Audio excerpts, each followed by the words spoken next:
এর নাম ছিল উকবা ইবনে আবি মুইত। উকবা ইবনে আবি মুইত দেশে বিদেশে সফর করতেন এবং ভালো ভালো ধনী ধনী মানুষদেরকে দাওয়াত করে করে তার বাড়িতে খানা খাওয়াইতেন। ভালো করে বুঝবেন, ধনী ধনী মানুষদেরকে দাওয়াত করতেন এবং তার বাড়িতে খানা খাওয়াইতেন। এমনই একদিন অনেক ভালো ভালো মানুষদেরকে দাওয়াত করেছে। লোকটা চিন্তা করছে, অনেকেরই তো খাওয়ালাম, কিন্তু মুহাম্মদকে কোনোদিন আমার বাড়িতে খানা খাওয়াইতে পারলাম না। মুহাম্মদকে একটু আমার বাড়িতে খানা খাওয়ানোর দরকার। কি করা যায়? উকবা ইবনে আবি মুইত রাসূলের বাড়ি চলে গেলেন। রাসূলের বাড়ি যেয়ে বলছে, হুজুর, আমি একটু আপনাকে আমার বাড়ি খানা খাওয়াইতে চাই। হুজুর বলতেছে, তুমি কি জানো না আমি কোনো কাফেরের বাড়ি দাওয়াত খাই না? তুমি কি জানো না আমি কোনো মুশরিকের বাড়ি দাওয়াত অ্যাকসেপ্ট করি না? উকবা ইবনে আবি মুইত বলছে, হুজুর, আমি কোন কাম করলে আপনি আমার বাড়িতে খাবেন? কি করলে, কোন কাম করলে আপনি আমার বাড়িতে দাওয়াত অ্যাকসেপ্ট করবেন? হুজুর বলতেছেন, তুমি যদি আমার সামনে কালেমার ঘোষণা দিতে পারো, আমার সামনে যদি ইসলাম গ্রহণ করতে পারো, আমি তোমার বাড়িতে দাওয়াত কবুল করব। সুবহানাল্লাহ বলবেন না?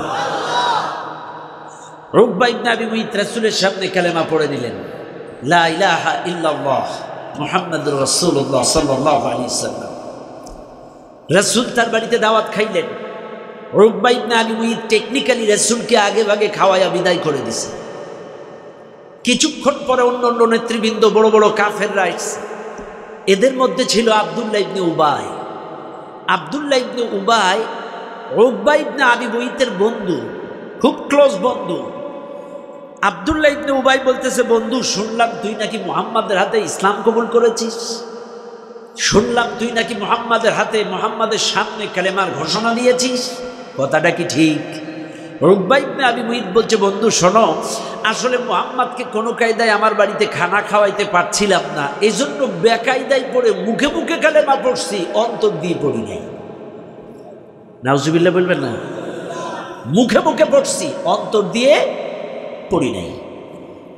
আব্দুল্লাহ ইবনে উবাই বলছে, ঠিক? বলে, হ্যাঁ ঠিক, ঠিক, হ্যাঁ ঠিক, ঠিক আছে, তুমি যে অন্তর দিয়ে কালেমা পড়ো নাই, এর একটা প্রমাণ দেওয়া লাগবে, পারবা? বলে, হ্যাঁ পারবো। কি প্রমাণ? আমার সাথে যাই রাসূলের বাড়ি যাই, রাসূলকে লক্ষ্য করে রাসূলের উপরে থুতু মারতে হবে, পারবা? নাউজুবিল্লাহ বলেন। উকবা ইবনে আবি মুইত বলছে, যেহেতু কালেমা পড়ছি মুখে মুখে, রাসূলের উপরে থুতু মারতে আর কোনো আপত্তি নাই, পারব। আব্দুল্লাহ ইবনে উবাইয়ের পাল্লাই পড়ে, বন্ধুত্বের পাল্লাই পড়ে উকবা ইবনে আবি মুইত এবং আব্দুল্লাহ ইবনে উবাই দুজনা মিলিয়া রাসূলের বাড়ি গিয়া রাসূলকে উদ্দেশ্য করে দূর থেকে থুতু নিক্ষেপ করলেন। রাসূল টেকনিক্যালি সরে গেলেন, থুতুটা নবীজির গায়ে লাগে নাই। সাথে সাথে ওই মুহূর্তে আল্লাহর পক্ষ থেকে সূরাতুল ফুরকানের এই 28 নম্বর আয়াতটা আল্লাহর পক্ষ থেকে নাজিল হয়ে গেল। আল্লাহ বললেন, ইয়া ওয়াইলাতা লাইতানি লাম আত্তাখিদ ফুলানান খলিলা। সেদিন এ মানুষগুলো আফসোস করবে বুকে হাত দিয়া, ইয়া ওয়াইলাতা লাইতানি, হায় আফসোস, হায় দুর্ভাগ্য, লাম আত্তাখিদ ফুলানান খলিলা, দুনিয়ায় যদি অমুককে বন্ধু না বানাতাম, দুনিয়ায় যদি অমুক নাস্তিককে বন্ধুরূপে গ্রহণ না করতাম, হায় আফসোস, বুকে হাত থাবড়াবে আর আফসোস করবে বন্ধুত্বের কারণে। কারণ ওই বন্ধুত্বের কারণে ও পথভ্রষ্ট হয়েছিল, বন্ধুত্বের কারণে। কারণ উকবা ইবনে আবি মুইত ব্যক্তি ইচ্ছায় রাসূলের পরে থুতু মারে নাই, থুতুটা মারছে বন্ধুত্বের পাল্লাই পড়ে।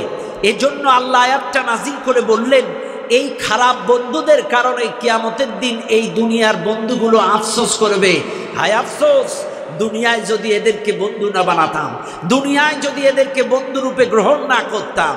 এই জন্য আল্লাহ তাআলা বলেন, বান্দা জাতটার সাথে বন্ধু বানায়ো না, জাতটার সাথে রিলেশন করো না, জাতটার সাথে উঠা বসা করো না। আজকে আপনারা এই মাহফিলে যারা আসছেন, কে সিগারেট খান, কে বিড়ি খান, এটা আমি জানি না, কিন্তু বুকে হাত দিয়ে প্রশ্ন করেন, আপনার কোনো না কোনো বন্ধু আপনার এটারে শিখাইছে। কথা বলেন না কেন? কোনো না কোনো বন্ধুর পাল্লাই পড়ে আপনি বিড়ি খাওয়া শিখছেন। 4 বন্ধু বিড়ি খায়, 1 বন্ধু খায় না। 4 বন্ধুর পাশে যখন যায়, একটান দেন না, আমি এগুলো খাই, আরে দে না, এই যে আধা টান এক টান হাফ টান দিতে দিতে একদিন ফুল টান মেরে দেয়। কথা কর না? তাহলে বন্ধুত্বের কারণেই এরা বিড়ি খাওয়া, সিগারেট খাওয়া, গাঁজা খাওয়া, ইয়াবা খাওয়া শিখলো। কথা ঠিক না বেঠিক? এর মোবাইলে কোনো অশ্লীল পর্নোগ্রাফি, আবল তাবল সিনেমা, হিন্দি, বাংলা, ইংলিশ নাই। আরে ছিল না, কোনো না কোনো বন্ধুর পাল্লাই পড়ে ওটা শেয়ারিটের মাধ্যমে ওরা ট্রান্সফার করে দিছে। কোনো না কোনো বন্ধুর পাল্লাই পড়ে কম্পিউটারের দোকানে যায় এটা ডাউনলোড দিয়েছে, চাইলে ও অশ্লীল গান বাজনা দেখা শুরু করলো বন্ধুত্বের পাল্লাই পড়ে। বিড়ি খাওয়া, গাঁজা খাওয়া, মাদকাসক্ত হলো বন্ধুত্বের পাল্লাই পড়ে। ওই যে পার্কে, গার্ডেনে, আবাসিকে, গার্লস স্কুল, গার্লস কলেজের সামনে যে ইফটিজিং করে বন্ধুত্বের কারণে। শুধু তাই নয়, বর্তমানে অনুসরণযোগ্য বিশ্ববিজয়ী ধর্মীয় নেতৃবৃন্দ, হক্কানি আলেম ওলামার বিরুদ্ধে রাজপথে মিছিল দেয় এই বন্ধুত্বের কারণে। কথা বলেন? এই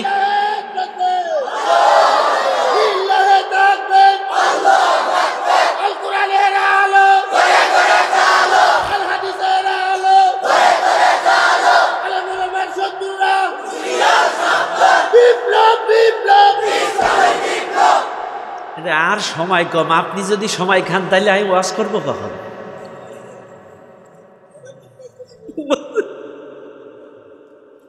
বেশি না, মাঝে মাঝে দিয়ে অল্প অল্প দিয়ে, ঠিক আছে কিনা? বারাবার এই বন্ধুত্বের কারণেই পড়ে আজকের ইসলাম বিরোধিতা, কোরআনের বিরোধিতা, আলেম ওলামার বিরুদ্ধে মিছিল। এক বন্ধু আর এক বন্ধুরে কয় চল মিছিলে গেলেই 500 টাকা। ঠিক না বেঠিক? এই জন্য আল্লাহ পাক বলেন, ইয়া আইয়ুহাল্লাযীনা আমানু লা তাত্তাখিদু আবাআকুম ওয়া ইখওয়ানাকুম আউলিয়া ইন ইসতাহাব্বুল কুফরা আলাল ঈমান ওয়া মান ইয়াতাওয়াল্লাহুম মিনকুম ফাউলাইকা হুমুজ জালিমুন। আল্লাহ পাক বলেন, হে ইমানদারগণ, তাদেরকে বন্ধু বানায়ো না, তাদেরকে বন্ধুরূপে গ্রহণ করো না যারা আউলিয়া আইন ইস্তাহাব্বুল কুফরা আলাল ঈমান, ঈমানের চাইতে কুফরিকে পছন্দ করে, ঈমানের চাইতে ইসলাম বিরোধিতা পছন্দ করে, ঈমানের চাইতে নাস্তিকতা পছন্দ করে, ঈমানের চাইতে কোরআনের বিরোধিতা পছন্দ করে, ঈমান ইসলাম, ইসলামের চাইতে, ইসলামী আন্দোলনের চাইতে বিরোধিতা পছন্দ করে, নাস্তিকতা পছন্দ করে। আবাআকুম ওয়া ইখওয়ানাকুম, সে যদি তোমার বাপ হয়, ওয়া ইখওয়ানাকুম, সে যদি তোমার ভাইও হয়, এদেরকে বন্ধু বানায়ো না। এদেরকে যদি বন্ধু বানাও, ওয়া মান ইয়াতাওয়াল্লাহুম মিনকুম ফাউলাইকা হুমুজ জালিমুন, তাহলে তুমি জালেম হয়ে যাবে। কথাটা কার?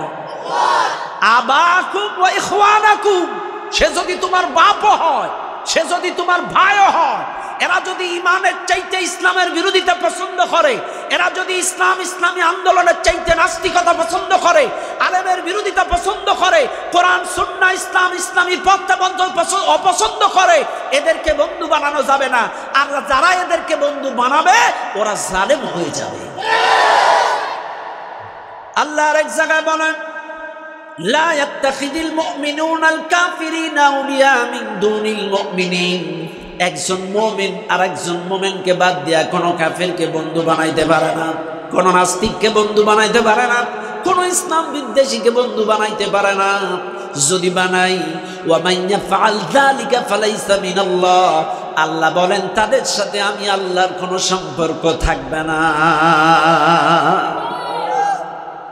এই জন্য যাত্রার সাথে রিলেশন করবেন না। কোন নাস্তিক, ঘুষখোর, ইসলাম বিরোধী, চাঁদাবাজ, সন্ত্রাস, এদের সাথে সম্পর্ক রাখবেন না। কারণ মনে রাখবেন, যার সাথে যার মোহাব্বত তার সাথে তার কিয়ামত। মান তাশাব্বাহা বিকওমিন ফাহুয়া মিনহুম, রাওয়াহুল বুখারী। যার সাথে যার মোহাব্বত তার সাথে তার কিয়ামত। আপনি নামাজ পড়বেন, রোজা করবেন, ইসলাম, ইসলামী আন্দোলন করবেন, আপনার সম্পর্ক হবে সুদখোরের সাথে। নামাজ পড়বেন, সম্পর্ক থাকবে নাস্তিকদের সাথে। নামাজ পড়বেন, সম্পর্ক থাকবে ইসলাম বিরোধী কাফের বেঈমানদের সাথে। আপনার হাসর নাসর ওই সকল নাস্তিকদের কাতারে হয়ে যাবে। এজন্য যার তার সাথে রিলেশন করা যাবে না, যার তার সাথে বন্ধুত্ব বানানো যাবে না। বন্ধুত্বের কারণে কিন্তু কিয়ামতে আফসোস করা লাগবে, লাম আত্তাখিদ ফুলানান খলিলা, ওদেরকে যদি বন্ধু না বানাতাম, অমুক নাস্তিকের সাথে যদি না মিশতাম, অমুক নাস্তিককে যদি বন্ধু রূপে গ্রহণ না করতাম, কিয়ামতের দিন আফসোস করা লাগবে। এখন প্রশ্ন, বন্ধু বানাবেন কার?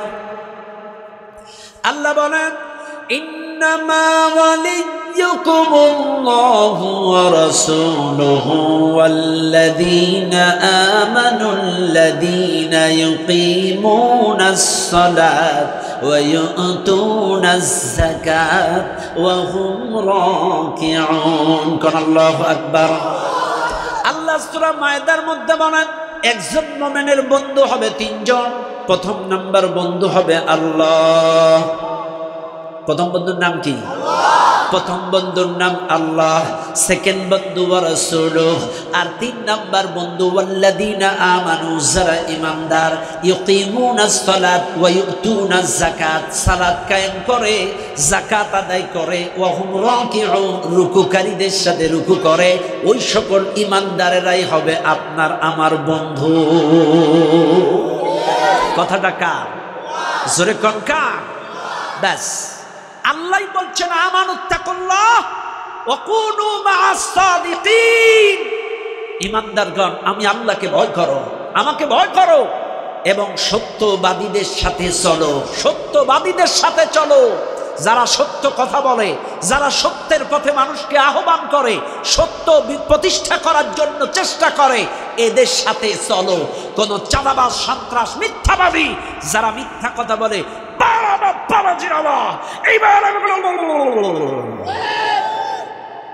ওই সকল মিথ্যাবাজ আকাশ কুসুম স্বপ্ন দেখায়, বাস্তবে কিচ্ছু নাই, এদের সাথে মেশা যাবে। বাস বাস, তাইলে এই বন্ধুত্বের ব্যাপারে আর বলবো না, শুধু শানে নুজুল বললাম। এই আয়াতটা কেন নাজিল হলো, তার কারণ কি, এটা বললাম। এবার আসেন মূল তাফসিরে চলে যায়। ভাইরা আমার, ওয়ায়াউমা, সেদিন, কোন দিন? কিয়ামতের দিন। ইয়াদ্দু যালিমু আলা ইয়াদাইহি, ইয়াদ্দু মানে কামড়ানো, আয-যালিমু আলা ইয়াদাইহি, জালেমেরা তাদের দুই হাতের উপরে কামড় দিবে কিয়ামতের দিন। ভালো করে বুঝবেন, জালেম যারা, ইয়াদ্দু যালিমু আলা ইয়াদাইহি, ইয়াদ্দু মানে কামড়ানো, আয-যালিমু আলা ইয়াদাইহি, তারা তাদের দুই হাতের উপরে কামড় বেঁধে, ডান হাতে বাম হাতে দুই হাতে কামড় দিবে। এখন প্রশ্ন, হুজুর গোটা শরীরে এতগুলো অঙ্গ প্রত্যঙ্গ থাকতে হাতে কামড় দিবে কেন? কারণ কি? কারণ এই মাহফিলে এমন কোন লোক আছেন, আপনার বিগত 10 বছরের আমলনামা এই মাহফিলে দাঁড়ায় বলতে পারবেন? আছেন কোনো বাপের বেটা? পারবেন না। কিন্তু কিয়ামতের দিন আল্লাহ হাতে আমলনামা তুলে দিবে। ইকরা কিতাবা, পড়ো তোমার আমলনামা, পড়ো। এইবার বান্দার হাতে যখন আমলনামা তুলে দিবে, জালেম যারা, ভালো করে বুঝবেন, জালেম যারা, ওরা আমলনামা নিবে, নিয়ে দুই একটা ভালো ভালো আমলনামা যে জায়গায় থাকবে, দুই একটা, সেই জায়গায় জোরে জোরে হাত নেড়ে নেড়ে বলবে, ঈদের নামাজ, জুমার নামাজ, দুই একটা আমলনামা, অমুক মাহফিলে অতিথি, দুই একটা ভালো ভালো আমলনামা থাকবে। এগুলো হাত নেড়ে নেড়ে কিয়ামতে সবাইকে বলবে।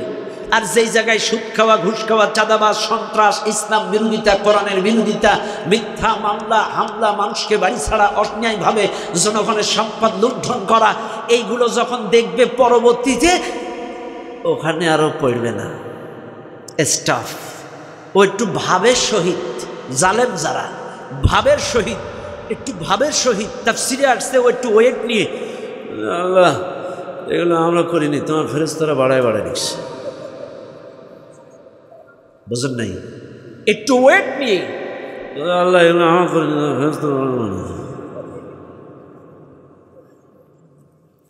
আমরা করিনি, তোমার ফেরেশতারা এগুলো বাড়ায় লিখছে।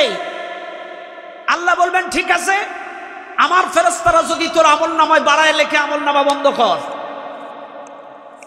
ওই জালেম যখন মিথ্যা কথা বলবে, জালেম যখন তার সুদ খাওয়া, ঘুষ খাওয়া, মামলা হামলা, জুলুম, অন্যায়, অবিচার, মানুষকে ঘর ছাড়া, বাড়ি ছাড়া, এলাকা ছাড়া, কত নির্যাতন, সব যখন অস্বীকার যাবে, ওই দিন আল্লাহ জালেমের মুখে মোহর মেরে দেবে। আলিয়াউমা নাখতিমু আলা আফওয়াহিহিম ওয়া তুকাল্লিমুনা আইদিহিম ওয়া তাশহাদু আরজুলুহুম বিমা কানু ইয়াকসিবুন। আল্লাহ মুখের মধ্যে মোহর মেরে দেবে।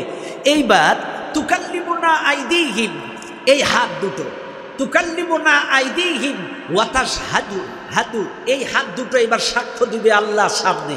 আল্লাহর সামনে জবান খুলে যাবে হাত দুটো। এই হাত বলবে, আল্লাহ এই হাত দিয়া কত মানুষকে এলাকা ছাড়া করছে, এই হাত দিয়া কত মানুষের নামে মিথ্যা মামলায় সিগনেচার করছে, এই হাত দিয়া কত মানুষের চাকরি খাইছে, এই হাত দিয়া কত মানুষের নামে, এই হাত দিয়া কত মানুষের জমি দখল করছে, বোনের জমি চাচার জমি দখল করছে, এই হাত দিয়া লোকের পকেট মারছে, এই হাত দিয়া বোনের জমি জাল দলিল করে লিখছে, এই হাত দিয়া অন্যায়ভাবে কত মানুষকে আঘাত করেছে, এই হাত দিয়া রাজপথে আলেম ওলামার বিরুদ্ধে স্লোগানে হাত উঁচু করেছে, এই হাত দিয়া লোকের আম কাঁঠাল চুরি করছে, এই হাত দিয়া কত অবৈধ জিনিস স্পর্শ করেছে। হাতের সেদিন জবান খুলে যাবে। এই হাত যখন বিপক্ষে সাক্ষ্য দিবে, জালেমেরা তখন বলবে, বলবে হায় রে হাত, তোরে 4 আঙুলে 4টে আংটি দিলাম, আমেরিকার থেকে দামি ঘড়ি এনে সাজালাম, ঠান্ডার সময় জার্মানি লোশন দিয়া তোরে পালিশ করলাম, আর আজকে তুই আর বিরুদ্ধে সাক্ষ্য দেস? কথা কর না কেন? আছে না এরকম কিছু লোক আছে না, 4 আঙুলে 4টে আংটি, বিদেশি ঘড়ি, 4 আঙ্গুলে 4টে আংটি, এরপরে দেশীয় প্রোডাক্ট উনি ব্যবহার করেন না, জার্মানি লোশন, ইংল্যান্ডের শ্যাম্পু। হাত, এই জালেম তখন বলবে, তোরে এত কিছু দিয়ে পালিশ করলাম, আর আজকে তুই আর বিরুদ্ধে সাক্ষ্য দেস দামি ব্যাজলেট। কথা কর না কেন? দামি ব্যাজলেট, আবার বিভিন্ন লাল নীল কালারের চুড়ি। এদিকে ছেলেগুলো এগুলো পরে না, হ্যাঁ, এরাও পরে। এগুলো কিয়ামতের আলামত। নারীদের পোশাক পুরুষেরা পরবে, পুরুষের পোশাক নারীরা পরবে। আল্লাহ সৃষ্টি কক্সবাজারের সমুদ্র সৈকত, হিমছড়ি, সেন্ট মার্টিন, মাঝে মাঝে মনে করি আমরাও একটু নাইমে গোসল করি, কিন্তু কায়দা নেই, কায়দা নেই। আমরা যে একটু নামবো, গোসল করব, হুজুর মানুষ একটু শুকরিয়া আদায় করব, কায়দা নেই। প্যান্ট গেঞ্জি পরে যে মেয়েরা নামে, ওই দেখে আর ওই এলাকায় যাওয়া যায় না। আমরা যে আসি না, একেবারেই নতুন বউয়ের মতো ঘরে দরজা দিয়ে হোটেলে থাকি, বাইরে বেরোই না। কারণ যাবো কেমনে? সব পুরুষের পোশাক পরে এরাই সাগর দখল করে ফেলেছে। এটা কিয়ামতের আলামত। আবার আমার দেশের যুবকগুলো লাল নীল চুড়ি, আবার কানে দুল, এগুলো কিয়ামতের আলামত। কতক্ষণ ঠিক না বেটি? আবার কয় এটা নাকি ফ্যাশন। ওরে ভাটপার,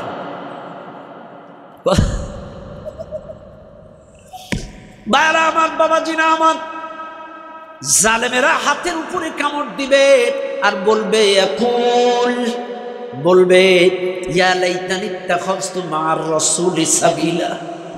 হায় আফসোস, দুনিয়ায় যদি রাসূলের পথে চলতাম, দুনিয়ায় যদি রাসূলের আনুগত্য করতাম, দুনিয়ায় যদি রাসূলের দেখানো পথে মতে রাস্তায় চলতাম। এই জালেমগুলো আফসোস করবে, সেই দিন আর আফসোস করে কোনো কাম হবে না। তাইলে এই হাতের উপরে কামড় দেওয়ার মূল কারণ, জুলুম করার দায়ে এই হাত দিয়া যে জুলুম করছিল জালেমদের, এই হাতগুলো কিয়ামতের সাক্ষ্য দিবে।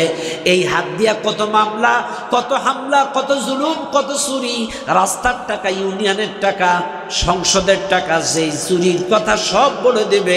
তখন এই হাতের জুলুম নির্যাতনের কথা বলার কারণে জালেমেরা তাদের 2 হাতের উপরে কামড় দিবে।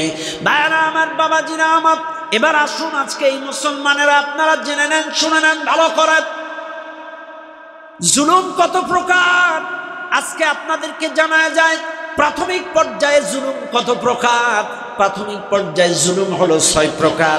মনে রাখবেন ভাইরা আমার, বাবাজিরা আমার, তাফসীরুল কোরআন বিল কোরআন থেকে বলছি। প্রাথমিক পর্যায়ে জুলুম হলো, প্রথম নম্বর মুনাফিকি করা। জোরে কোন কি করা? আরো জোরে কোন কি করা? কেন মুনাফিকি দিলেন প্রথমে? তার কারণ হলো কাফেরের জুলুম নির্যাতন দেখা যায়, ইহুদিদের জুলুম নির্যাতন দেখা যায়, খ্রিস্টানদের জুলুম নির্যাতন দেখা যায়, হিন্দুদের জুলুম নির্যাতন দেখা যায়, কিন্তু মুসলমান মুনাফিকের জুলুম সকরিয়ার মানুষ যদি আপনারে মারতে আসে পূর্ব প্রস্তুতি নিতে পারবেন। কুতুবদিয়ার মানুষ যদি আপনাকে মারতে আসে পূর্ব প্রস্তুতি নিতে পারবেন। কিন্তু আপনার বাড়ির মানুষ খাইতে দাইতে দাম করে জোরে মাথায় বাড়ি মারে, এটা দেখা যায় না। পানিতে যদি বিষ মাখায় দেয় এটা বোঝা যায় না। ভাতে যদি বিষ মাখায় দেয় বোঝা যায় না। তাইলে বোঝা গেল বাইরের শত্রু মারতে আসলে দেখা যায় প্রস্তুতি নেওয়া যায়, প্রোটেকশন নেওয়া যায়, কিন্তু বাড়ির শত্রু যদি মারে আঘাত করে এটা দেখা যায় না। এটা সবচাইতে বেশি ক্ষতি হয়। এটা যেমন বাস্তব ইসলামের উপরে, মুসলমানের উপরে, আলেম ওলামার উপরে, ইসলামী আন্দোলনের উপরে যুগে যুগে সবচাইতে বেশি জুলুম করেছে মুসলমান মুনাফিকের দল। সবচাইতে বেশি জুলুম করেছে এই মুনাফিকের দল, সবচাইতে বেশি জুলুম। কারণ এদের এই জুলুম, এদের এই নির্যাতন এটা বোঝা যায় না, এরা চাপ নিতে মারে। মুনাফিকের মূল ধাতু হচ্ছে নাফাকুন। নাফাকুনের অর্থ হচ্ছে সুরঙ্গ পথ, যার একদিক দিয়ে ঢুকে আর এক দিক দিয়ে বাইরে হওয়া। কথা কন না কেন? এই মুনাফিক যারা দেখবেন এদের চতুর্দিকে ছিদ্র, যেদিক থেকে পায় সেদিক থেকেই খায়। এদের মুখ একটা না, এদের মুখ কয়টা? চতুর্দিকে মুখ। ডানপন্থীদের কাছ থেকেও খায়, বামপন্থীদের কাছ থেকেও খায়, নাস্তিকদের কাছ থেকেও খায়, কাফেরদের কাছ থেকেও খায়, আবার ইমানদারের কাছ থেকেও খায়। এদের কাজ হলো খাওয়া। নিফাকির অর্থ হলো বাইরে এক ভিতরে আর এক। বাহ্যিক দৃষ্টিতে ওর টুপি পাঞ্জাবি দাড়ি থাকবে, বাহ্যিক দৃষ্টিতে নামে রাখে মোহাম্মদ আলহাজ, কিন্তু ভেতরে ভেতরে ও ইসলামের সবচাইতে বড় দুশমন। প্রমাণ নেন, প্রমাণ নেন। এই বাংলাদেশে এমনও লোক আছে সকালবেলায় ফজরের নামাজে ইয়াসিন ওয়াল কুরআনিল হাকীম, সকালবেলায় সূরা ইয়াসিন, বিকাল বেলায় সূরা ওয়াকিয়া। ইযা ওয়াকাতিল ওয়াকিয়া লাইসা লিওয়াকাতিহা কাযিবা। আবার রাতের বেলায় তাবারাকাল্লাযী বিয়াদিহিল মুলক পড়ে না? তাহলে সকালের দিন শুরু করলো কোরআন দিয়া, সন্ধ্যাবেলায় কোরআন, রাতের বেলায় কোরআন, আবার রাতে কোরআনটা পড়ে সুমা খেয়ে আলমারির পরে রেখে দেয়। কোরআন দিয়া দিন শুরু, কোরআন দিয়া দিন শেষ, কোরআন দিয়া নামাজ পড়ে, ওর বাবের মায়ের মৃত্যুবার্ষিকীতে কোরআন পড়ে, কিন্তু ওই শয়তানটা কোরআনের শাসন কায়েম হোক চায় না। কথা বলেন না কেন? কোরআন দিয়া দিন শুরু করে, কোরআন দিয়া দিন শেষ করে, কোরআন দিয়া 5 ওয়াক্ত নামাজ পড়ে, আবার চুমা খায়, অথচ আল্লাহর জমিনে কোরআন শাসন হোক এটা চায় না। এর মতো চারটা মুনাফিক আল্লাহর জমিনে আর একটাও হতে পারে না। কথা কোন ঠিক না বেঠিক? এই হলো সবচেয়ে বড় মুনাফিক। এটা অবশ্য বাংলাদেশে নেই, আছে আছে।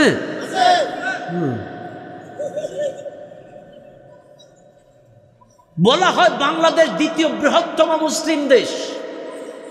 দ্বিতীয় বৃহত্তম মুসলিম দেশ যদি হবে, 90% মুসলমানের দেশ যদি হবে, সে মুসলমান কই?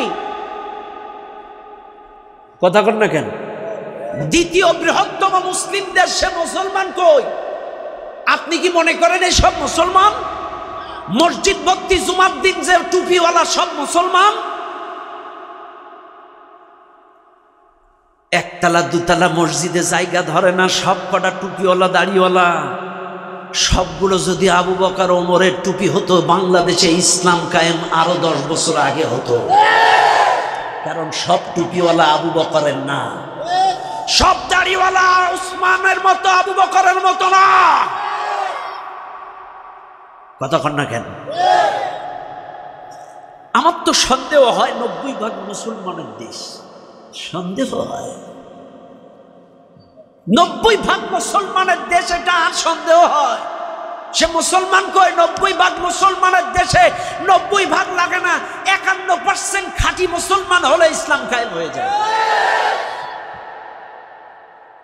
আর মাঝে মাঝে সন্দেহ হয় 90% মুসলমান আছে কিনা। আমি একটা উদাহরণ দিব।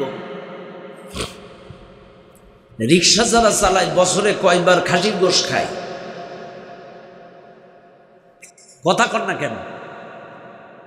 একটু কথা বলবেন, আপনাদের সমস্যা কথা বলতে। এ জবান দিছে কে? জোরে কন কে? নির্বাচনের সময় এক কাপ লাল চায়ের জন্য আর ভাই তোমার ভাই ক্যাপসুল ভাই ট্যাবলেট ভাই, এক কাপ চায়ের জন্য স্লোগান মারেন, আর আল্লাহর কোরআনের জন্য সুবহানাল্লাহ আলহামদুলিল্লাহ ঠিকঠাক বলতে পারবেন না? নাকি বাড়ির থেকে নিষেধ করে দিছে ওখানে যে শক্তি নষ্ট করবে না? এক রিক্সাওয়ালা, এদিকে খাসির গোশের দাম কত ভাই? 700 টাকা কেজি। এলাকায় যদি কুরবানির সময় কেউ খাসি জবাও করে তাহলে গরিব গরিব মানুষদের একটু অর্ধেক একটু হয়, ঠিক না বেটি? এলাকায় যদি কেউ আকিকা করে তাইলে একটু অর্ধেক জুটে। এক রিক্সাওয়ালা এক বিদেশি ফরেনার রিক্সায় উঠছে, পার্ট টাইম রিক্সা চালায়, একটু ভালো মোটা ইনকাম হয়েছে। ওই 1 কেজি খাসির গোশ কিনছে 700 টাকা দিয়ে। খাসির গোশ কিনে বাড়ি গেছে, গাড়ি যেয়ে বৌমারে বলছে বৌমা এনাও গোশটা ভালো করে রান্না করো আর গামছাটা দাও, আই নদী থেকে গোসল করে আসি। বৌমা গামছা দিয়ে শ্বশুর গেছে গোসল করতে, বৌমা এই খাসির গোশ এবার রান্না করছে। রান্না করতে করতে করতে করতে করতে করতে শেষ পর্যায়ে দেখবেন আমাদের দেশের মহিলারা একটু ঝোল টেস্ট করে না, কেমন হয়েছে? বৌমা চেক করে দেখে রে টেস্ট সেই স্বাদ। বৌমাও খায় না, দীর্ঘদিন গোশ খাওয়া হয় না। শ্বশুর মশাই আনছে, 1 কান গোশ তুলে খায়, 1 কান গোশ তুলে খেয়ে দেখে। ভাই যদি জায়গা থাকে, আমি দেখতেছি জায়গা নাই, যদি সুযোগ থাকে একটু চাইতে আসবেন। যদি সুযোগ থাকে, আমি দেখতেছি আপনাদের, তারপরেও যদি সুযোগ থাকে একটু চাইতে আসবেন। বাইরা আমার ভালো করে বুঝবেন, একটু যদি সুযোগ থাকে একটু চেপে আসেন, দয়া করে চেপে আসেন। এখনো গরম আসে নাই, শীত আছে, আপনারা একটু চেপে চেপে আসেন। বাপ আসেন, একটু চেপে চেপে আর একজন ভাইকে বসার সুযোগ দেন। সবাই আসেন, সবাই আসেন। হ্যাঁ আলহামদুলিল্লাহ, একটু চেপে চেপে আসেন। আলহামদুলিল্লাহ, সবাই আসেন। সুবহানাল্লাহ আলহামদুলিল্লাহ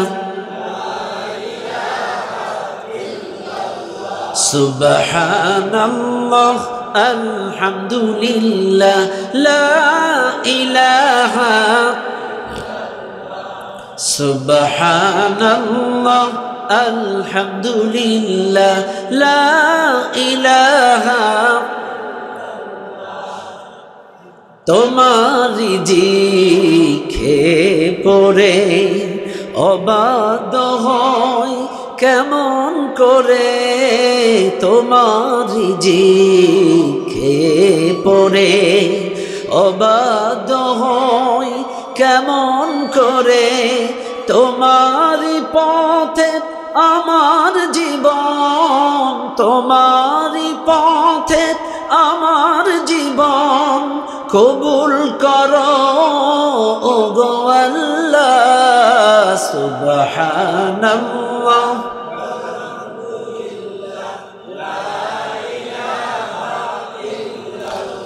লা ইলাহা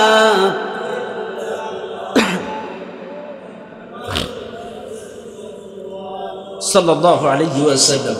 বাইরে আমার বৌমা ঝোল চেক করতে যে একটা গোশ তুলে খাইছে, গোশ খাইয়ে দেখে আরো টেস্ট। এটা তো খাইয়ে হয় না, একটা হাড়ওয়ালা গোশ খায়, একটা হাড়ওয়ালা গোশ খাইছে দেখে আরো টেস্ট। এভাবে হয় না। একটা চর্বিওয়ালা গোশ খায়, একটা চর্বিওয়ালা গোশ খাইছে আরো টেস্ট। বৌমা টেস্ট করতে করতে সে 1 কেজি গোশ সব খেয়ে গেছে। 1 কেজি গোশ খুব জোর 12-14 পিস হয়, সব খেয়ে ফেলছে। সব খাওয়ার পর শ্বশুর মশাই নদীতে গোসল করতে গেলে লেট করে আসে। আজকে যে বাড়ি গোশ, আজকে আর দেরি করিনি, জব করে চলে আসছে। নিজে নিজে বিছানা পাইতে বসে যে বলছে বৌমা বাদ দাও। বৌমা বাদ দিছে। ভাত দেয়, মাছ দেয়, সবজি দেয়, ডাল দেয়, সব দেয়, কিন্তু গোশ আর দেয় না। শ্বশুর বলছে, বৌমা তুমি তো এত যত্ন কোনোদিন করো না, এত যত্ন করছো, তোমার গোশ কই? বৌমা তখন বলছে, আব্বা আর বলবেন না।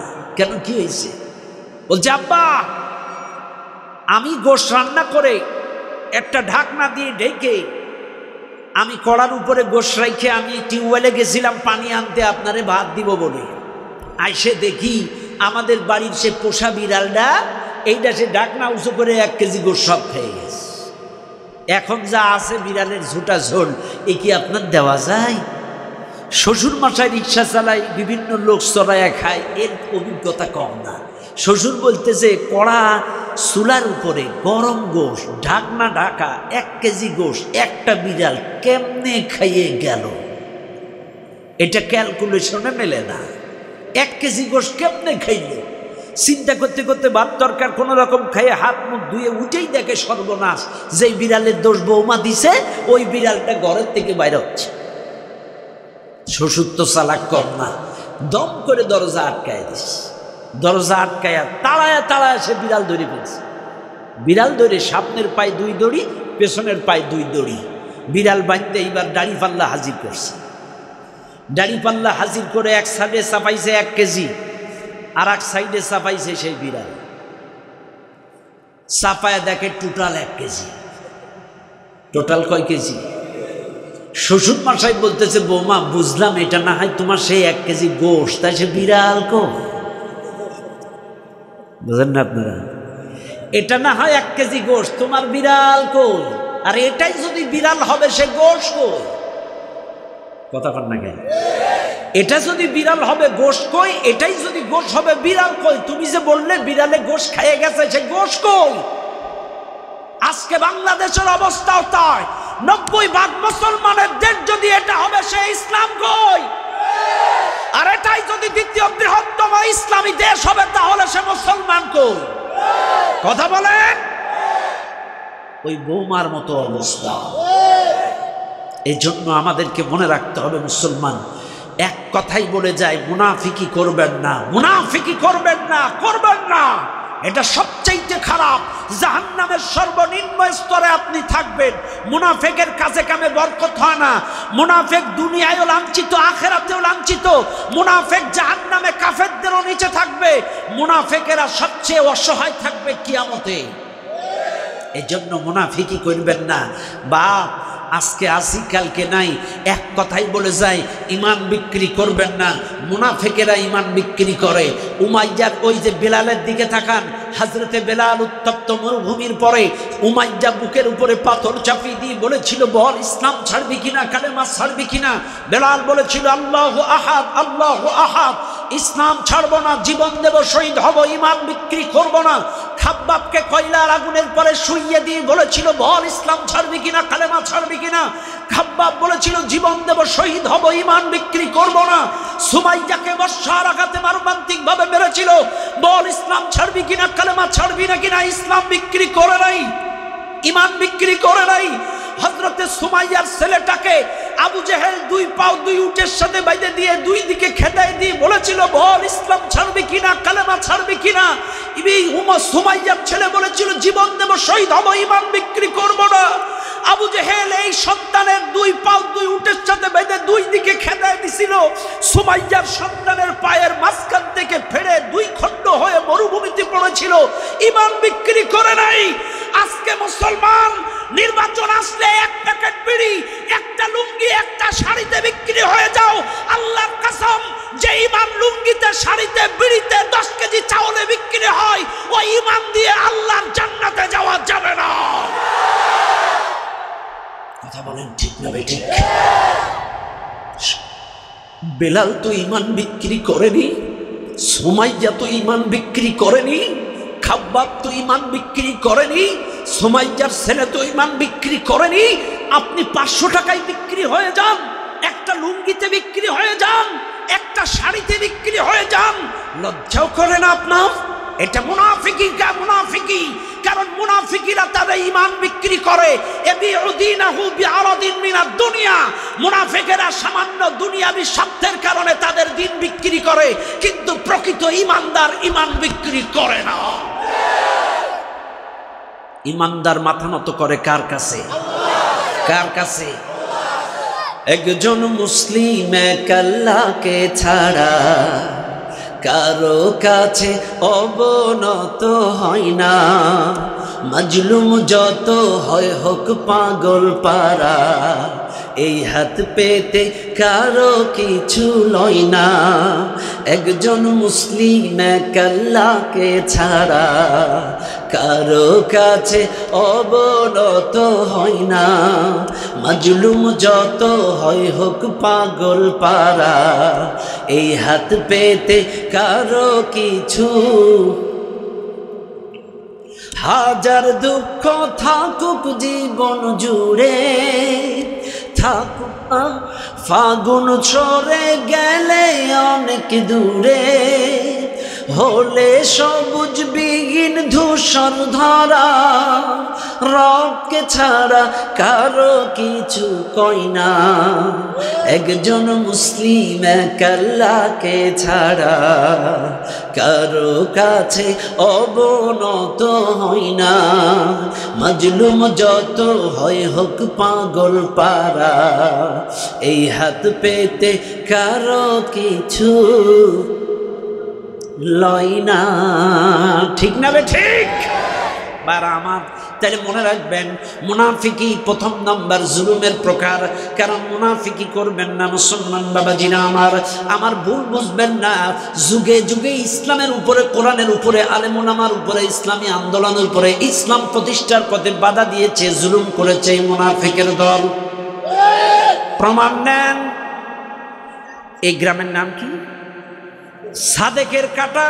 এই গ্রামে কে ইসলামী আন্দোলন করে, কে দারসুল কোরআন পড়ে, কে দারসুল হাদিস পড়ে, কে মানুষকে আল্লাহর পথে ইসলামের পথে ডাকে, এটা আমেরিকা জানে না, ইসরায়েল জানে না। নিশ্চয়ই আমার গ্রামের কিছু মুসলমান মুনাফিক এদের তালিকা ওদের হাতে দিছে, নাইলে ওরা জানলো কি করে? কথা কন না কেন? ওরা জানলো কি করে আমেরিকা ইসরায়েল? নিশ্চয়ই আর গ্রামের মুনাফিকেরা এই তালিকা ওদের হাতে দিছে। এটা মুনাফিকের কাজ। কথা ঠিক না বেঠিক?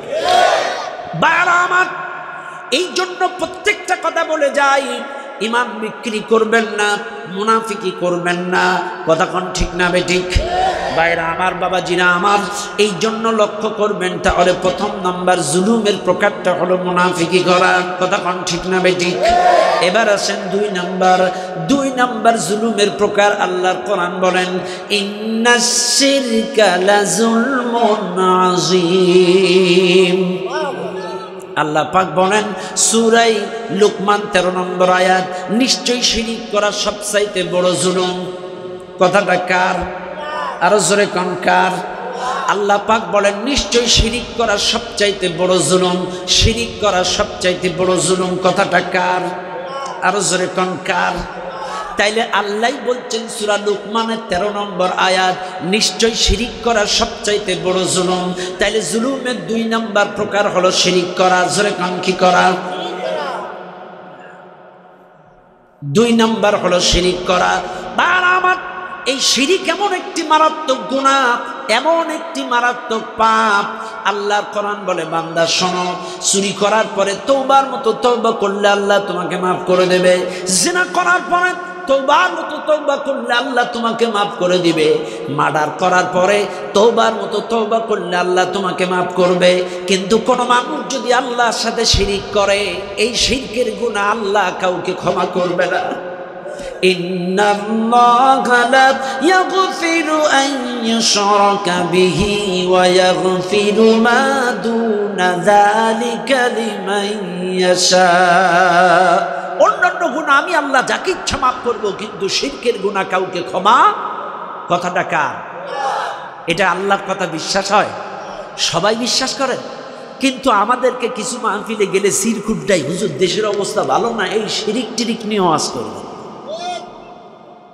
সবাই যদি বিশ্বাস করেন যে আল্লাহ শিরকের গুনাহ মাফ করবে না, তাহলে এইটা আমরা আলেম ওলামারা বলতেও আজকের বাধা, শিরকের ওয়াজ করবেন না।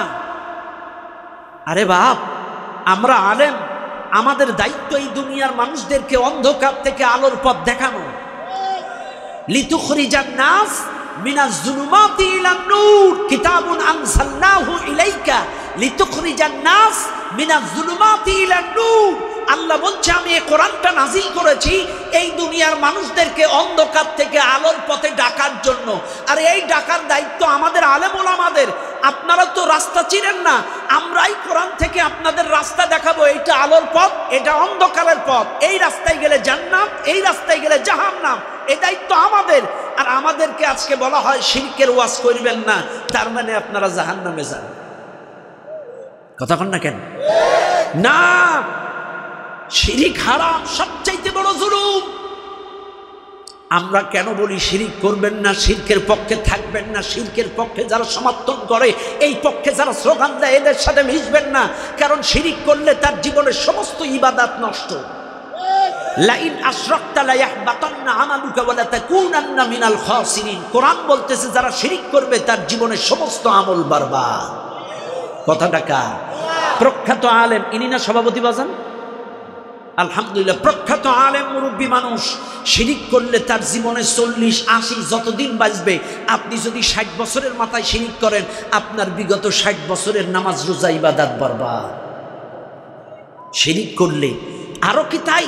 আল্লাহ বলতেছেন মা কানা লিন নাবিয়্যি ওয়াল্লাযীনা আমানু আন ইস্তাগফিরু লিল মুশরিকিন ওয়ালাউ কানু উলি কুরবা মিন বা'দি মা তাবায়্যানা লাহুম। আল্লাহ বলছেন নবী ওয়াল্লাযীনা আমানু, যারা ঈমানদার, আন ইস্তাগফিরু লিল মুশরিকিন, মুশরিকের জন্য তাদের দোয়া করা জায়েজ নাই। যারা শিরিক করে ওরা মুশরিক, আর মুশরিকের জন্য ঈমানদারের দোয়া করা যাবে না। হুজুর আছে, আলেম ওলামা এই মাহফিলে যারা আছেন, আমানু আন ইস্তাগফিরু লিল মুশরিকিন, ঈমানদারগণ মুশরিকের জন্য দোয়া করা যাবে না। ওয়ালাউ কানু উলি কুরবা মিন বা'দি মা তাবায়্যানা লাহুম, সে যদি তোমার ভাইও হয়, বাপও হয়, রক্তের সম্পর্কীয় আত্মীয় হয়, তারপরেও মুশরিকের জন্য দোয়া করা যাবে না। কোরআনের আয়াত। এখন বলেন জানাজা মানে কি? জোরে কন, আরো জোরে কন, আরো জোরে কন, আরো জোরে কন। জোর হলো না, আরো জোরে। জোর হলো না। আপনারা মিছিল মিটিং করেন না, নির্বাচনের সময় স্লোগান দেন না, আমার ভাই তোমার ভাই, দেন না স্লোগান? একটু নির্বাচন স্টাইলে হবে। বলেন জানাজা মানে কি? ঠিক আছে? তাহলে আল্লাহ বলছেন আমানু আন ইস্তাগফিরু লিল মুশরিকিন, ঈমানদারগণ মুশরিকের জন্য দোয়া করা যাবে না। অথচ জানাজা মানে দোয়া। এখন এলাকার কোন মুশরিক যদি মারা যায়, এটা তো জানাজা পড়া জায়েজ নাই। কি হুজুর, কথা কন না কিল্লাই? আল্লাহ বলছেন মুশরিকের জন্য দোয়া করা যাবে না। তাহলে জানাজা মানে যদি দোয়া হয়, এখন না পড়াইলে হুজুর তোমারও তো ইমামতি থাকবে না। হ্যাঁ, তোমার তো ইমামতি থাকবে না, এলাকায় থাকতে পারবে না, জানাজা পড়াবা। আল্লাহ বলছে দোয়া করা যাবে না, আবার জানাজা মানে দোয়া। এখন আল্লাহর কথা রাখবেন না চাকরি বাঁচাবেন? দুটাই বাঁচাবেন, ওযু ছাড়া পড়াবেন। কথা লাগিলে ওযু ছাড়া পড়াইলে তো দোয়া হইল না। জানাজা পড়লে উজু করে পড়লে যদি দোয়া হয়, উজু ছাড়া পড়বেন দোয়া হবে না। তাইলে আল্লাহর কথাও ওভারটেক হলো না, আপনার চাকরিও গেল না। ঠিক আছে কি? আরে বাংলাদেশে বোমা ধরা মেশিন আছে, কিন্তু ওযু মাপা মেশিন নাই। এয়ারপোর্টে গেলে আমাদেরকে দেখবেন, ওই এয়ারপোর্টে বলেন বিভিন্ন বড় বড় মার্কেটে এরকম একটা লাঠি থাকে পুলিশদের হাতে, এরকম করে ঘষে যে বোমা টোমা আছে কিনা। আবার বিশেষ করে হুজুর দেখলে বেশি ঘষে, বুঝলেন? হুজুর দেখলে সব জায়গায় ঘষে, চারিদিকে ঘষাঘষি করে বোমা আছে কিনা। আরে বোমা মাপা লাঠি আছে, কিন্তু উজু মাপা লাঠি নাই। ও হুজুর, তুমি উজু ছাড়া পড়াই দিবা, এই লাঠি এখনো বাইরাই নাই, তোমার উজু আছে কিনা। হুজুরদের সাথে চালাকি। হ্যাঁ, আজকে আমাদেরকে বলে আমরা নাকি অপব্যাখ্যা করি। আমরা নাকি মানুষদেরকে ভুলভাল ওয়াজ করে উত্তেজিত করি। আচ্ছা, আপনারা শিক্ষিত মানুষ, কসম খোদার নিরপেক্ষ দৃষ্টিতে নেবেন। ডাক্তারের ভুল ডাক্তার ধরবে, ইঞ্জিনিয়ারের ভুল ইঞ্জিনিয়ার ধরবে, একজন কন্ট্রাক্টরের ভুল কন্ট্রাক্টর ধরবে, একজন মুফাসসির যদি তাফসিরে ভুল করে একজন তাফসিরকারক ধরবে। তুই বুঝলি কি করে ভুল হলো? কথা কন না কেন? ডাক্তারের ভুল ডাক্তার ধরে, এটা স্বাভাবিক। ইঞ্জিনিয়ারের ভুল ইঞ্জিনিয়ার ধরে, এটা স্বাভাবিক। একজন আলেম যদি তাফসীর করতে গিয়ে ভুল করে আর একজন আলেম ধরবে, এটাই বাস্তব। কিন্তু তুমি তো কোরআন পড়তে পারো না, তুমি বুঝলে কি করে হুজুর অপব্যাখ্যা করে? তুমি তো কোরআনও পড়তে পারো না, তুমি কি করে তাফসীরে ভুল ধরলে? তাফসীরে ভুল ধরতে গেলে তোমাকে মুফাসসির হওয়া লাগবে, তাইলে বোঝা যাবে যে তুমি হুজুর ভুল পড়ছে না ঠিক পড়ছে, আপনি ধরতে পারবেন। শয়তানির একটা লিমিট থাকা উচিত। কথা কন ঠিক না ঠিক?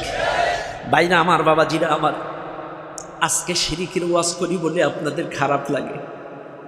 খারাপ লাগে? বাপ, শিরিক যে কত খারাপ, কত খারাপ! শক্ত করে বললে খারাপ লাগে, নরম করে একটা হাদিস শোনাই, এরপরেও যদি আপনার বিবেকের তালা না খোলে, আপনার জন্য জাহান্নাম ছাড়া আর উপায় নাই। আল্লাহর নবী বলেন, ভবিষ্যৎবাণী হাদিস, কিয়ামতের কঠিন মুসিবতের ময়দানে লক্ষ কোটি মানুষের সামনে ইব্রাহিম আলাইহিস সালাম দাঁড়ায় থাকবে। লক্ষ কোটি মানুষের সামনে ইব্রাহিম নবীর বাবা আজর, তিনি ছিলেন মুশরিক। ইব্রাহিম নবীর বাবার গলায় রশি দিয়া ফেরেশতারা টানতে টানতে জাহান্নামে নিয়ে যাবে। একজন নবী ইব্রাহিম, সব হাদিস সব জায়গায় বলতে নাই, তারপরেও শিরিক কত খারাপ বুঝাচ্ছি। ইব্রাহিম নবীর বাবার গলায় রশি দিয়া ফেরেশতারা টানতে টানতে জাহান্নামে নিয়ে যাবে। এই দৃশ্যটা ইব্রাহিম নবী দেখে চেহারাটা অন্ধকার হয়ে যাবে, ইব্রাহিম নবীর চেহারাটা মলিন হয়ে যাবে। ইব্রাহিম নবী নবী হিসাবে ইচ্ছা করলে সুপারিশ করলেও করতে পারে, আল্লাহ আমার বাপের ছেড়ে দাও, কিন্তু বলবে না। কেন বলবে না? কারণ আল্লাহ বলেছেন ঈমানদারগণ মুশরিকের জন্য দোয়া করা জায়েজ নাই। এই জন্য ইব্রাহিম দোয়া করবে না, মনে মনে আরশের দিকে তাকায়া বলবে, আল্লাহ, লক্ষ কোটি মানুষের সামনে আমার বাবার গলায় দড়ি দিয়া ফেরেশতারা জাহান্নামে নিয়ে যায়, লোকে দেখতেছে আর বলতেছে এটা ইব্রাহিম নবীর বাবা, ইব্রাহিম নবীর বাবা। এটা কি আর প্রেস্টিজের ব্যাপার না? লোকে চিনবে এটা আমার বাপ, এটি কি আর প্রেস্টিজের ব্যাপার না? আল্লাহ বলবে, ইব্রাহিম বুঝছি, লোকে চিনতে পারছে এটা তোমার বাবা, এই জন্য তোমার খারাপ লাগছে।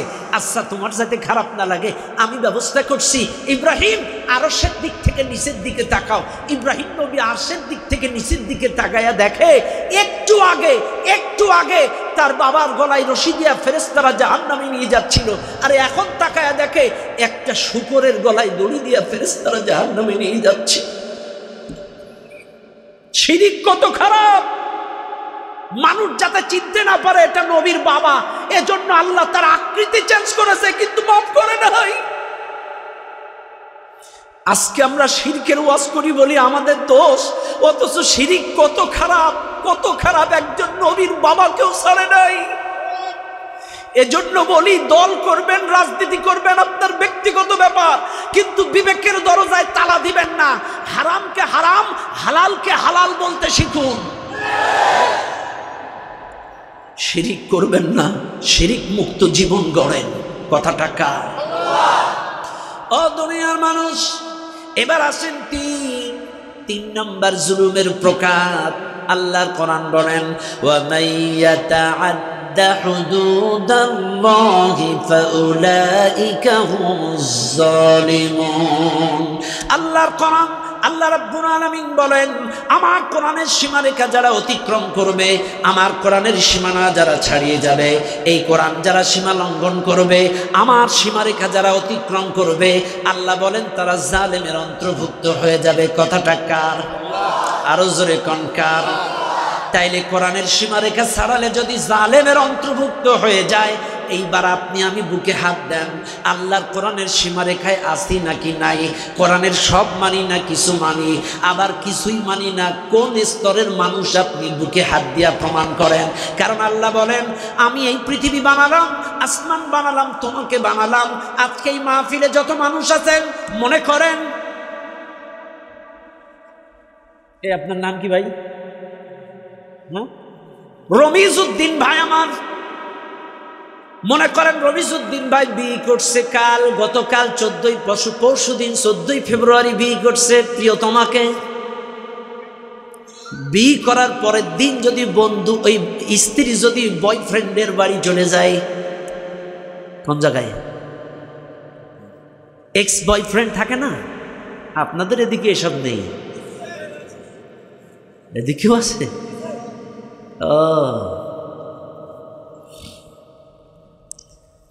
আমার বিয়ে করাবো, শাড়ি দিলাম, গহনা দিলাম, কবুল পড়ে বিয়ে করলাম, পরের দিন যদি নতুন বউ এক্স ফ্রেন্ডের বাড়ি চলে যায়, বয়ফ্রেন্ডের বাড়ি, আপনার মাথা কি ঠিক থাকবে? কথা কন না কেন? ঠিক থাকবে? আরো জোরে কন, ঠিক থাকবে? থাকবে না। বিয়ে করাবো, শাড়ি দিলাম, গহনা দিলাম, কবুল পড়ে বিয়ে করলাম, 1.5 লাখ টাকা দেনমোহর দিলাম, এই বিয়ে করাবো, পরের দিন যদি বয়ফ্রেন্ডের বাড়ি চলে যায়, এটা যেমন কোন পুরুষ মানতে পারে না। এই জমিন আল্লাহর, আসমান আল্লাহর, আপনাকে সৃষ্টি করলো আল্লাহ। আপনি যদি কোরআন বাদ দিয়া অন্য কিছু মানেন, এটা আল্লাহও মেনে নিতে পারে না। পারে?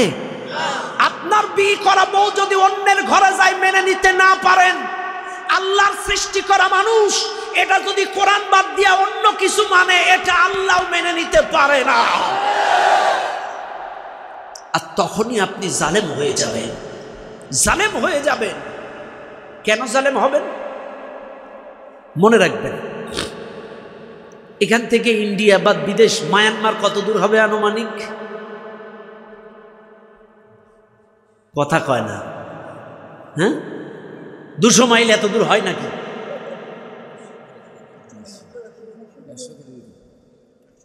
100 হবে। আচ্ছা, 100 ধরলাম। হ্যাঁ, 100 কিলোমিটার।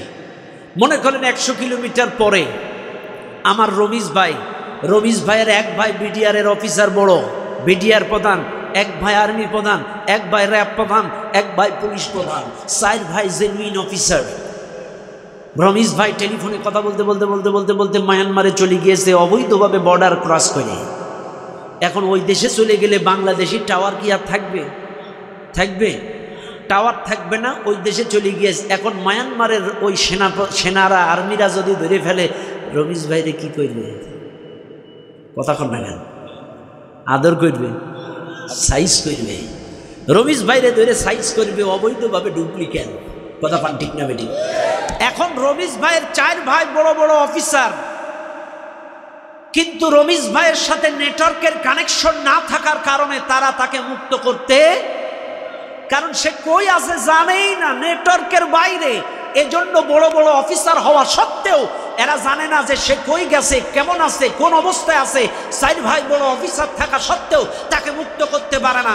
4 ভাই যদি জানতো সে মায়ানমারে গিয়ে ধরা খাইছে, যে কোনো কায়দায় ফ্ল্যাগ পতাকা তুলে পররাষ্ট্র মন্ত্রণালয়ের মাধ্যমে যে কোনো কায়দায় তারা মুক্ত করতে পারত, কিন্তু নেটওয়ার্কের বাইরে থাকার কারণে জানে না সে কই আছে, এজন্য তারে যেমন মুক্ত করতে পারে না। আল্লাহ বলছে, বান্দা শোন, আমি তোদেরকে এই দুনিয়ায় সৃষ্টি করলাম, সৃষ্টি করার পরে আমিও আল কোরআন নামক একটা নেটওয়ার্ক দিলাম। এই নেটওয়ার্কের বাইরে যারা চলে যাবে, যতই বিপদ আপদ পড়ুক, আমি আল্লাহ মুক্ত করব না।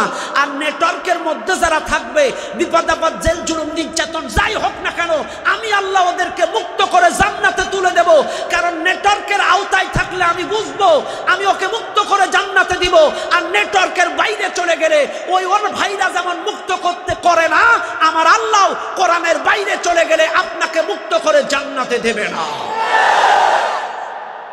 এই আল কোরআন হলো আল্লাহর নেটওয়ার্ক, আল্লাহর টাওয়ার।